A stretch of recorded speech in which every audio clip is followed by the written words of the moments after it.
Isang bagay lamang ang aking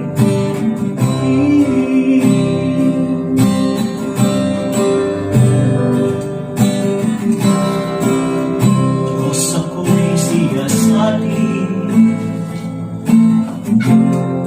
alamin ang aking isip. Sugin mo ako ngayon, kung ano ang aking nais. Kung ako'y hindi dapat, ito'y iyong nababati. Sa buhay na walang hanggan, samahan mo at itatid. Isang bagay lamang ang aking ibig.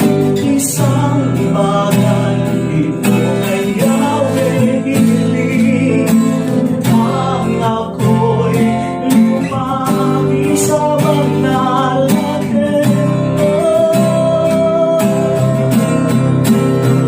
Upang kagandahan niya'y pamasdan ko, at iyong patnubay niya'y manuot. Isang bagay lamang ang aking ibig.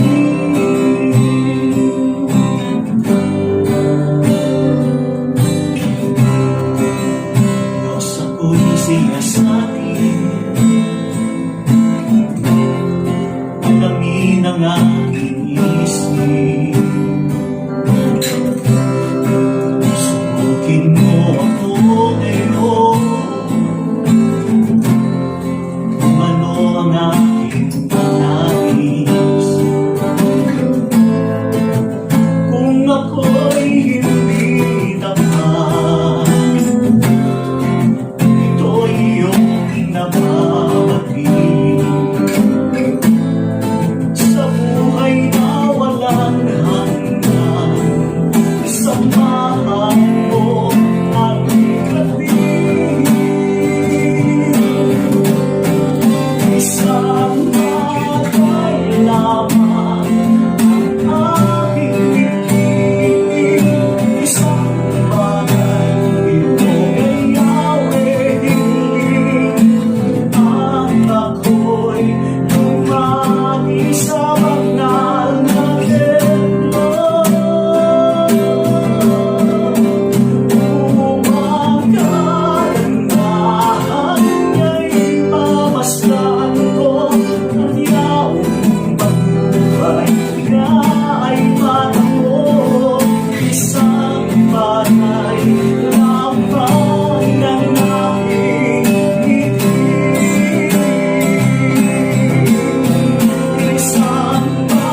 Hello, magandang gabi sa bawat isa sa ating mga nanonood ngayon sa ating live dito sa FB. Nawa ay nasa mabuti kayong kalagayan at healthy, walang virus at hindi kayo lulugo-lugo dahil may lockdown pa sa ibang lugar. Pagpalain po tayong lahat ng Panginoon sa pag-aaral sa salita ng Diyos ngayong gabi. In continuation po ito, third part ng ating pong series about who Jesus is or about who is Jesus. Sino ang Panginoong Hesus?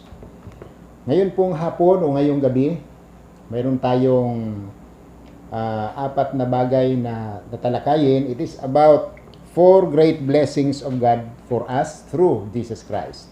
Apat na malalaking mga blessings na hindi po natin dapat malaktawan, hindi natin dapat makalimutan sa ating buhay, na inihanda ng Panginoon sa atin sa pamamagitan ng Panginoong Hesukristo.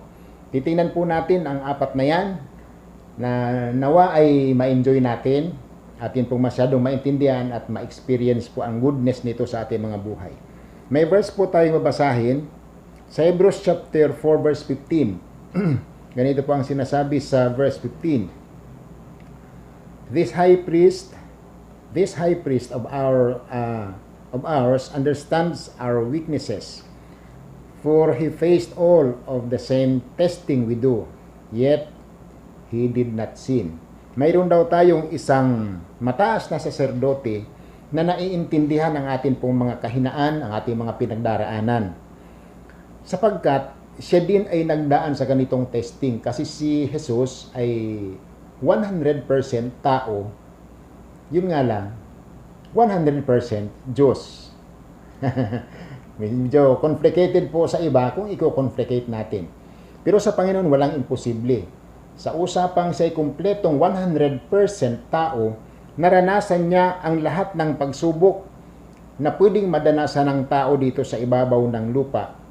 Same testing we do, yet he did not sin. Gusto kong bigyang pansin dito ang last part ng verse na ito, na hindi siya nagkasala bagamat nag-undergo siya ng lahat ng uri ng testing na sa kasalukuyan maaring hindi pa natin nararanasan, hindi mo pa nararamdaman, hindi mo pa pinagdaanan. Pero si Jesus pinagdaanan dito lahat ng uri ng persecution, nagutom din siya, nagbiyahe siya, inuyam siya, inosig siya, lahat ng mga masasamang bagay dinaanan niya, pero hindi po siya nagkasala.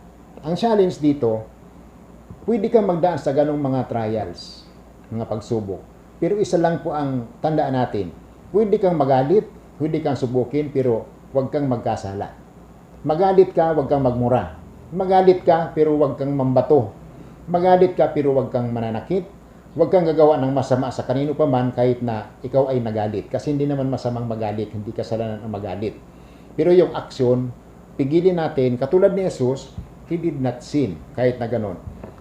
May isang magandang blessing na sinasabi rito sa 1 Corinthians 10:13. Itinan po natin ang passage na ito sa 1 Corinthians 10:13, na mayroon po itong magandang leksyon or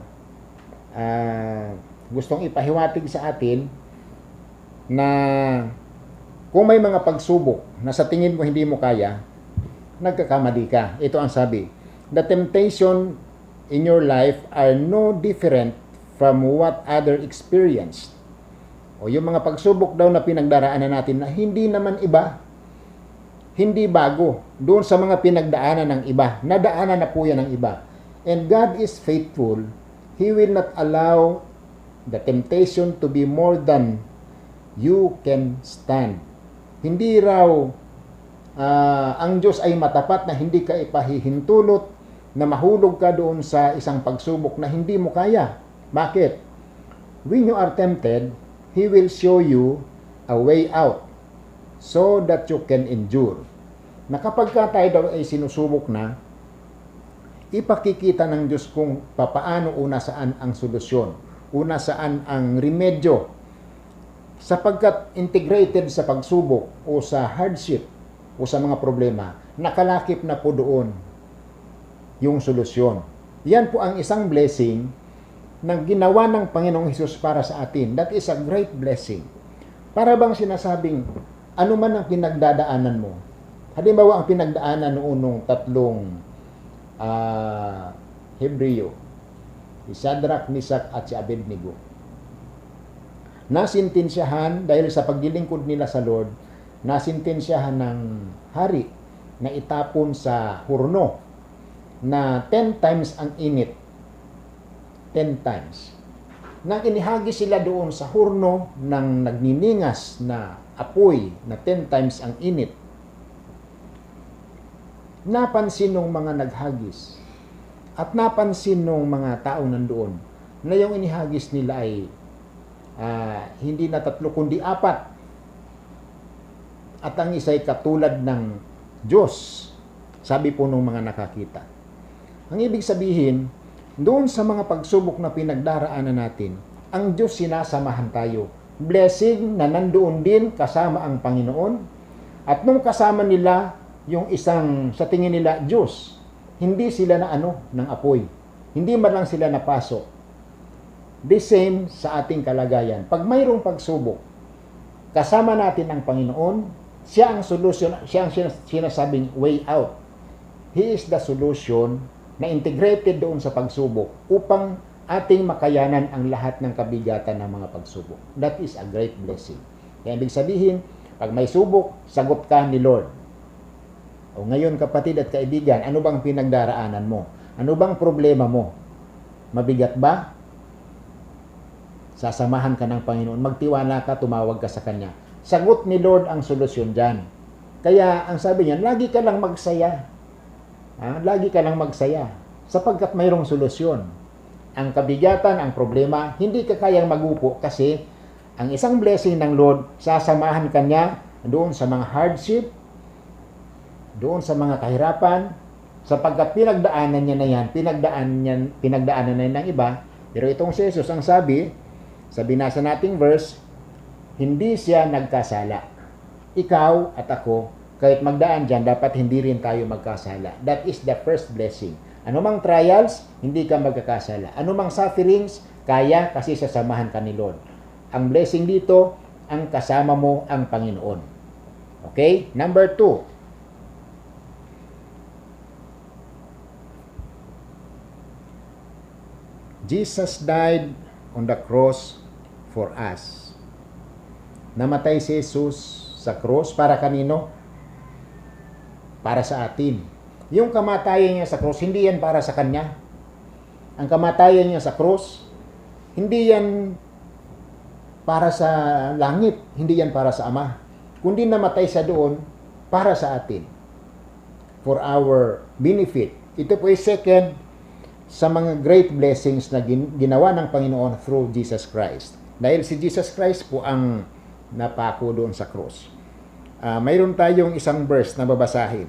1 Peter chapter 2 verse 24. Ito po ang pagkasabi sa Biblia. He himself bore our sins in his body on the tree, so that we might die to sins and live for righteousness. By his wounds you have been healed.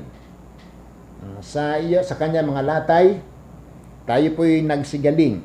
Ang pinag-uusapan naman dito, doon sa cross, yung mga sakit-sakit na pwedeng pagdaanan natin. Hindi ba ang kinatatakutan ngayon, mga sakit-sakit? Yung coronavirus infections, yung may sakit sa kidney, yung high blood at iba pa, na dahil sa mga kalungkutan, mga panic, nangangamba, na-stress, nagkakasakit. Pero sabi ng Panginoon, dito sa ating binasa, by His wounds, you have been healed. Sa kanyang mga latay, yung mga sakit natin, mga karamdaman natin, mayroong kagalingan. Kahit yung corona, in fact, kung ayaw ng Diyos na ma-infect ka niyan, hindi ka maaano niyan. Kahit ma-infect na lahat, sa miraculous way of God, dahil ikaw ay anak niya, pwedeng hindi ka maaano niyan. Kahit ma-infect na yung iba, pwedeng ikaw hindi maaano. Katulad na lang yung in-illustrate natin kanina. Yung tatlong inihulog doon sa hurno ng 10 times ang init. I-analyze natin, kapatid. Alin ba ang deadly? Yung 10 times na init ng hurno o yung coronavirus? Ay, kahit coronavirus, tapon mo doon, sunog talaga. Mas matindi. Pero, hindi sila na sinamahan sila ni Lord. Sa karamdaman, nag-offer na si Lord ng solusyon at kagamutan. Halimbawa, isang example, na-ospital ka, o anak mo na ospital, o maaring asawa mo, o miyembro ng pamilya mo na ospital. Napakabigat ng kalagayan. Mukhang mamamatayin ang pasyente.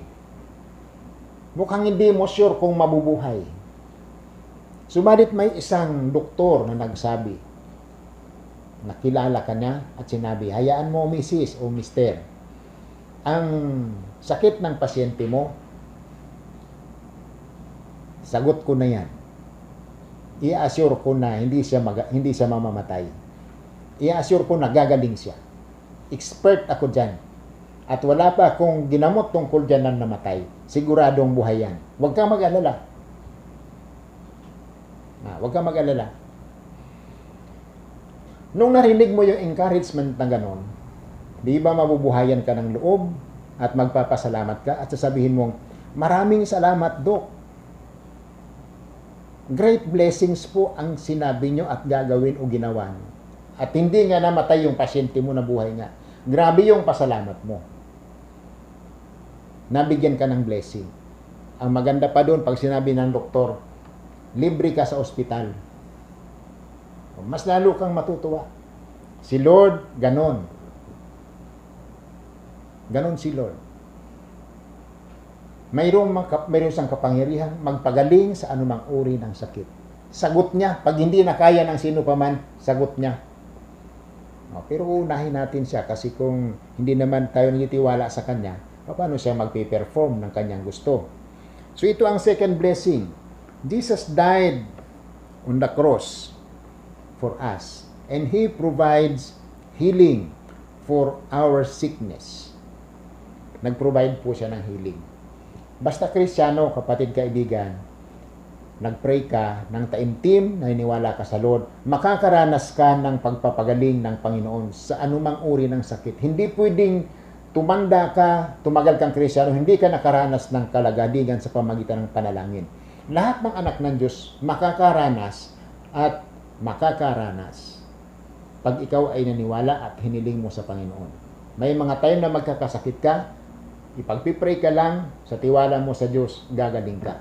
Hindi pwedeng di mo mararanasan yan. Pag di mo naranasan yan, mayroong problema ang iyong pagiging Kristiyano.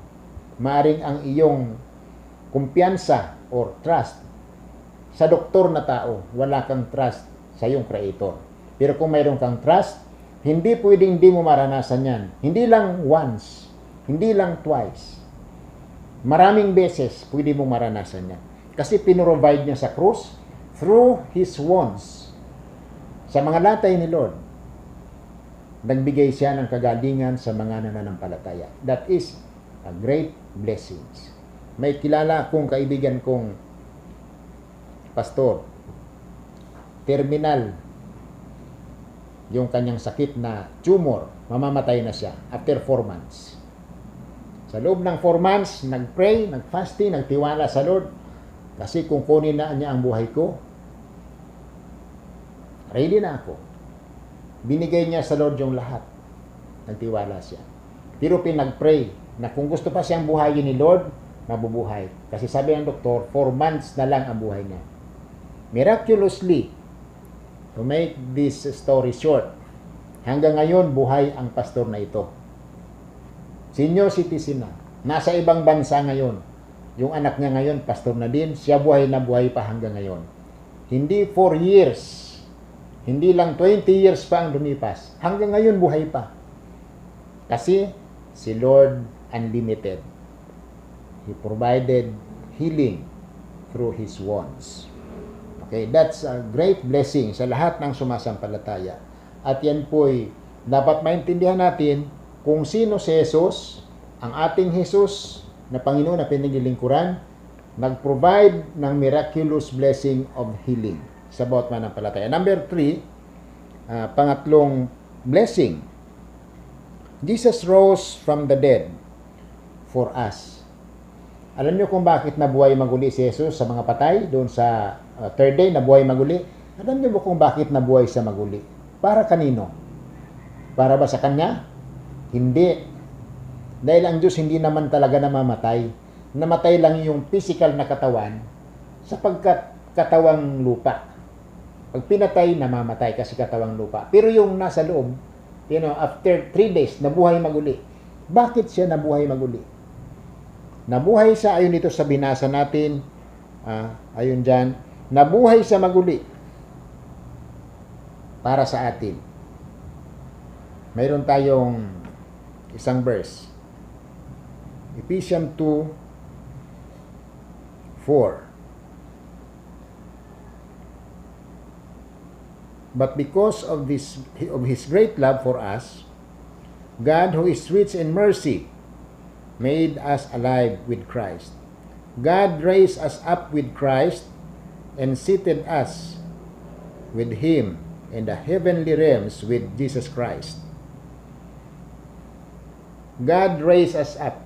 Bubuhayin tayo maguli tulad ni Jesus na buhay maguli at uupo sa trono. Doon tayo pupunta sa may trono ng Diyos. Seated with Him in the heavenly realms. Doon sa kalangitan. Patungo tayo doon. Yan po'y blessing na nagkaroon ng pagkabuhay na maguli si Jesus para po sa atin upang tayo ay mabuhay maguli. Kung mamatay man itong physical body, dahil sigurado po ang physical body natin, mamamatay po. Dahil ang galing sa lupa, mabalik sa lupa. Pero sabi sa 1 Corinthians chapter 15, pagdating ng Panginoon, sa pagdagit na sinasabi, o doon sa time na babalik siya upang kunin ang kanyang mga lingkod, pagbalik niya, ang ating katawang lupa papalitan ng katawang panlangit at hindi na po mamamatay, hindi na mamubulok, at tayo po ay sasama sa Kanya doon sa kalangitan. Ito po ang great blessing na mayroong pagkabuhay na maguli. Dahil kung walang pagkabuhay na maguli, ang buhay natin maikli lang, hindi mo ma-enjoy. Kaya sabi ni Paul, kung ang buhay natin ay dito lang sa lupa, walang pagkabuhay na maguli, di magpasarap-sarap na lang tayo dito. Kasi pag namatay na, tapos na. Pero sa katotohanan, hindi po ganon. Kaya tayo naghahanda ng paghahandang pangwalang hanggan, dahil pag namatay tayo rito sa katawang lupa, dahil talagang mamamatay tayo, pero mayroong pagkabuhay na maguli for eternity. At ito ang sabi. Kaya si Jesus namatay, pero nabuhay maguli upang tayo din naman ang mga mananampalataya sa Kanya. Kahit mamatay man tayo physically, mayroon pong pagkabuhay na maguli. At pupunta tayo doon sa Kanyang inihandang lugar sa kalangitan. At itong pagkabuhay na maguli is a great blessings sa bawat pong isang mga mananampalataya. Kaya mag-ready na po kayo. Mag-ready. Na kung dumating ito, ready kang sumama. Hindi ka natatakot mamatay kasi hindi naman yan ang katapusan ng buhay. Ang kamatayan is only a coma of life. Pag sinabing coma, hindi period, ibig sabihin tuloy-tuloy pa yan. Yun po ang situation. Yan ang illustration niyan. And itong pagkabuhay na muli ni Jesus, katunayan that Jesus is not only a human being, sapagkat walang taong nabuhay sa kanyang sarili. Sinong kilala niyong lolo niyo na nabuhay nung namatay, nabuhay maguli? Di ba wala? Si Jesus nabuhay maguli because Jesus Christ is the Son of God. Jesus Christ is the Son of God. Ang Panginoon natin, anak ng Diyos, nagkatawang tao. But logically, Jesus Christ is God. By nature. By nature. Panguli,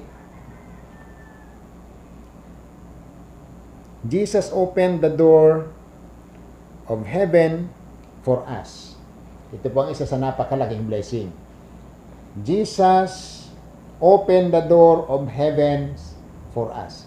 Binuksan ng Panginoon ang pintuan ng kalangitan para sa atin, para sa kanyang mga anak. Magbabasa tayo ng isang napakagandang verse dito po sa aklat ng John. Ang Book of John ay nagpapahayag tungkol sa napakagandang plano ng Diyos na kanyang sinabi sa kanyang mga lingkod. Don't let your heart be troubled. Trust in God. Trust also in me. There is more than enough room in my Father's house. There is more than enough room in my Father's house.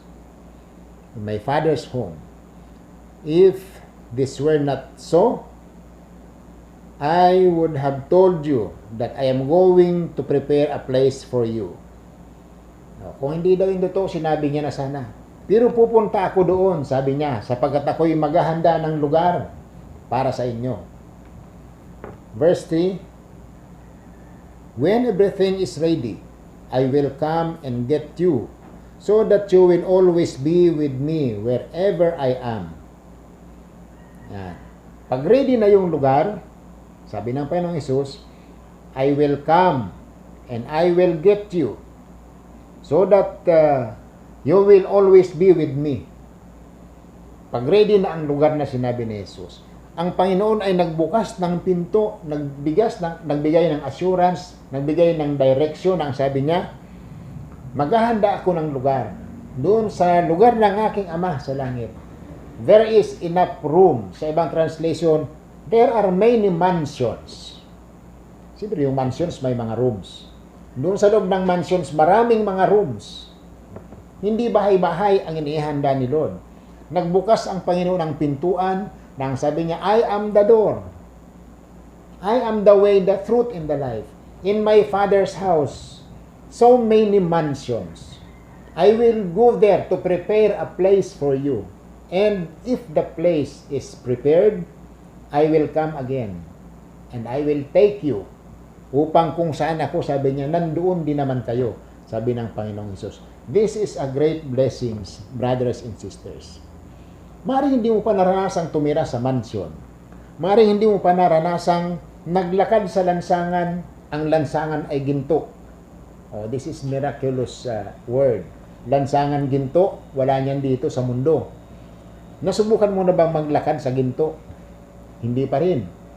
So this is very great blessings nang inihahanda ng Panginoon na hindi pa nakita ng mga mata ng tao.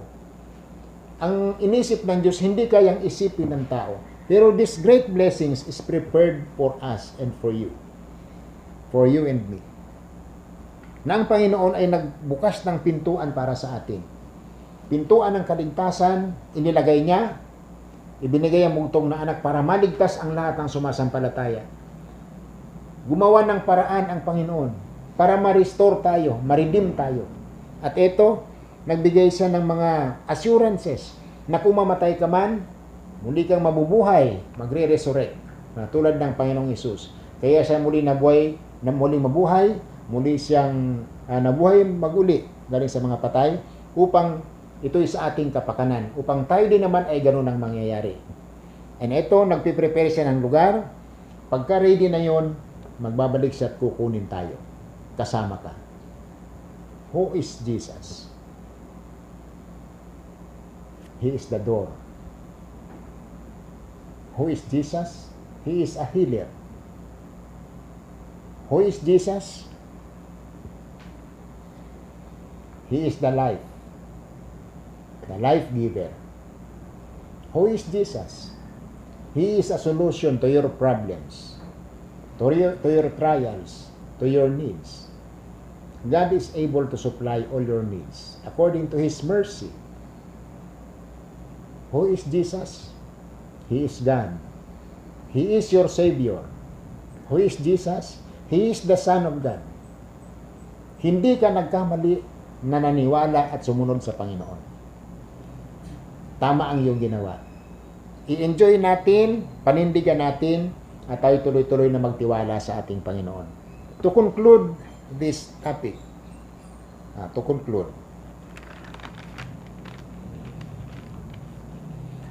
mga tao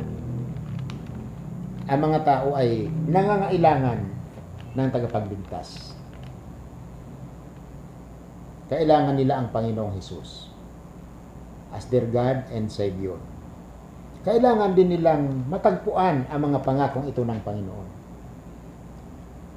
I-share natin sa iba, bigyan natin sila ng assurance, bigyan natin sila ng direksyon, imbitahin natin sila.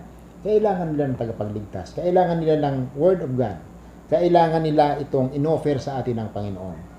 Dapat malaman nila kung sino ang Panginoong Hesus. Ang buhay sa lupa lilipas. Pagdating ng araw, saan patungo ang buhay natin pag namatay na tayo? Nakakasiguro na ba sila? Nakakasigurado na ba sila na pagkalipas natin dito sa lupa pag namatay tayo, saan tayo pupunta? May pupuntahan ba? Kung mayroon, saan? Papaano? Ito nililinaw dito na mayroon tayong pupuntahan. Ang Panginoong Hesus, siya ang muling pagkabuhay, igagayad niya tayo. Gayon din ang mga sasampalatayang iba na mga maniniwala sa Panginoon. Saan tayo pupunta? Nagpiprepare ang Panginoon ng lugar para sa kanyang mga lingkod. Sino ang gabay? Ang Panginoong Hesus. Sinong gumawa? Ang Panginoon. For eternal destination of the believers. That's a great blessing. Purihin ang Panginoon. Manalangin tayo. Unti-unti po namin nakilala, Panginoon, kung sino ka at kung ano ang mga kakayahan mo, ano ang mga pangako mo. Nakita namin, Panginoon, ikaw ay anak ng Diyos. And definitely, ikaw ay Diyos. You are our Savior. Ikaw din ang aming healer. Ikaw din ang aming katuwang sa pagharap sa mga pagsubok at mga hardship. Kahit sa mga persecutions, ikaw din ang aming katuwang at tagapagligtas. Katulad ng tatlong lingkod na inihagis doon sa hurnong nagniningas. Ikaw ang naging tulong nila kaya hindi sila nasunog. Gayon din kay Daniel na inihagis sa yungib ng leon. Hindi po siya pinatay ng leon sapagkat nandoon ka, isinara mo ang bibig ng leon. Ikaw ang naging tulong sa panahon ng persecution. Ikaw po ang aming pag-asa at lakas sa aming buong buhay sa pagharap sa lahat ng uri ng pangyayari sa buhay. Thank you, Lord. Lahat ng pagsubok ay finiltered mo at ang aabot na lang sa amin yung kayang-kaya namin sapagkat yung mga mabibigat na parte ay binigyan mo na ng kagaanan. Salamat sa blessing na yan. Dahil kilala mo kami kung ano ang aming kaya. Thank you, Lord, sa iyong pagsasaayos ng lahat na pwede namin pagdaanan sa araw-araw. Kaya nakakasigurado kaming mabubuhay kaming tuloy-tuloy na kaya namin lahat ng pagsubok dahil po sa iyong intervention sa bawat isa. Salamat po, pagpalain mo kaming lahat, Panginoon. Thank you, Lord, in Jesus' name we pray. Amen. Sa mga bago lang at ngayon lang po nakapakinig, gusto ko kayong imbitahan upang ang aking paanyaya sa inyo ay ma-experience nyo kung sino ang Panginoong Hesukristo. Ang paanyayang ito ay upang tanggapin natin siya, tanggapin nyo siya bilang Panginoon at tagapagligtas ng inyong buhay, ng inyong kaluluwa, sapagkat hindi po kayang dugtungan ng tao ang kanyang buhay after na siya'y mamatay dito sa mundo. Pero ang Panginoong Hesus, mayroon siyang pangako. Kung paano nabuhay siya mag-uli, talagang mayroong patutunguhan pagdating ng panahon sa pangalawang buhay. So, ang dapat natin gawin, ang dapat mong gawin, kaibigan, manalangin, tanggapin ang Panginoong Hesus sa buhay mo, sa puso mo bilang iyong Panginoon at tagapagligtas. Manampalataya ka sa Kanya. Akuin mo sa buhay na ikaw na ang magiging Panginoon mo o siya na ang maging Panginoon mo. At ang mga kasalanang nalalaman mo, umaaring humihimpil sa iyong isip at sa iyong puso ay pagsisihan, talikuran at isuko sa Panginoon. Kaya kanyang baguhin, kaya kanyang bigyan ng buhay na kaaya-aya, masaya at mapayapa. So maniwala ka sa Panginoong Hesus na siya lamang ang tagapagligtas. Hindi sa relihiyon, hindi sa talino ng tao, hindi sa impluensya, hindi sa posisyon, kundi ang Panginoong Hesus lang ang magbibigay ng salvation, katiyakan sa sino mang sumasampalataya sa Kanya. Panghuli, pangatlo, i-commit mo ang buhay mo sa Panginoon. Italaga mo ang buhay mo kay Lord. Na mula ngayon, ipagagamit mo ang buhay mo, ang iyong isipan sa Panginoon. Ang iyong talento, ang lakas mo, ang kinabukasan mo, ang buhay mo, italaga mo sa Panginoon, na ipagamit mo sa Diyos yan, hindi na sa kasalanan. At pagpapalain ka ng Panginoon, patatawarin ka sa lahat ng kasalanan, bibigyan ka niya ng bagong buhay, bibigyan ka ng bagong pag-asa, bibigyan ka niya ng kanya mga pangako at proteksyon. Kung may pagsubok man, tulad ng talakay natin kanina, tutulungan ka niya upang ang pagsubok ay gumaan, ang mga pangailangan ay masunduan, upang maging matiwasay ang iyong buhay, sapagkat ikaw ay nagtitiwala sa Panginoon. Kung ginawa mo na yan, na ikaw ay nampalataya na sa Panginoon at lang magbigay na iyong buhay sa Kanya, pagpalain ka ng Panginoon. Mula ngayong gabi, ikaw ay isa ng anak ng Diyos. Magtuloy-tuloy ka sa Panginoon habang ikay nabubuhay. At mag-imbita ka pa ng iba, buong pamilya mo, kaibigan, imbitahin mo rin upang sila naman ay makakilala kung sino ang Panginoong Hesus. Pagpalain ka ng ating Panginoon. At sa mga sumusubaybay, inaanyayahan ko po kayo na patuloy niyong subaybayan ang ating programang ito dito sa Night Talk with Pastor Rudy. Iyo pong i-like ang ating FB page at ang ating pong YouTube channel ay bisitahin nyo at i-subscribe nyo. May mga laman na po yung ating YouTube channel. At kung mayroon kayong mga testimonies na nais nyong ibahagi dito po sa ating programa, i-record nyo lang at ipadala nyo po sa amin at inyo pong masusubaybayan din yan na mapapakinggan niya ng maraming mga sumusubaybay po sa ating programa. Pagpalain po kayo ng Panginoon. Mag-pray po tayo sa pagtatapos ng ating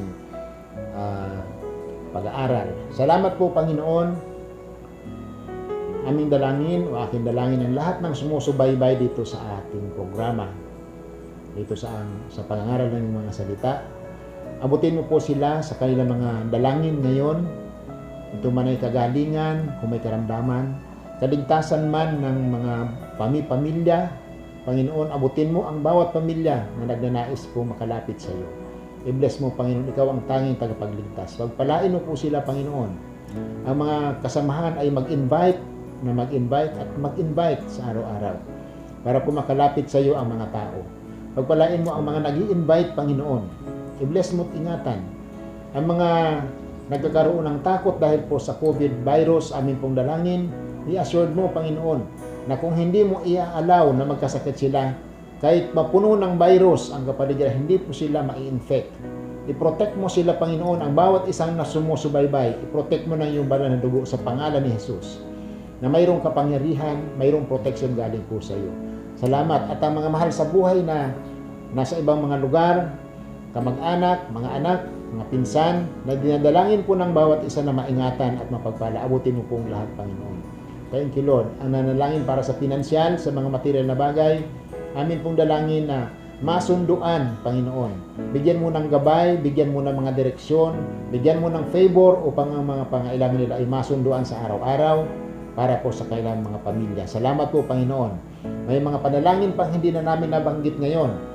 Ngunit amin pong nilalahad sa iyo o nilalagak sa iyo ang lahat ng mga hinaing, mga silent prayers, Panginoon. Pagpalain mo po at dinggin ang kailang mga dalangin sa iyo. Salamat po sa iyong katapatan. Ikaw ang aming tagapagtugon sa aming mga dalangin, Lord. Salamat po sa pangalan ni Jesus. Amen. Amen. Pagpalain po tayong lahat ng Panginoon, mga kapatid, at hanggang sa sunod na pag-aaral natin, tayo po ay muling magsama-sama ulit. Hasta la vista, brethren.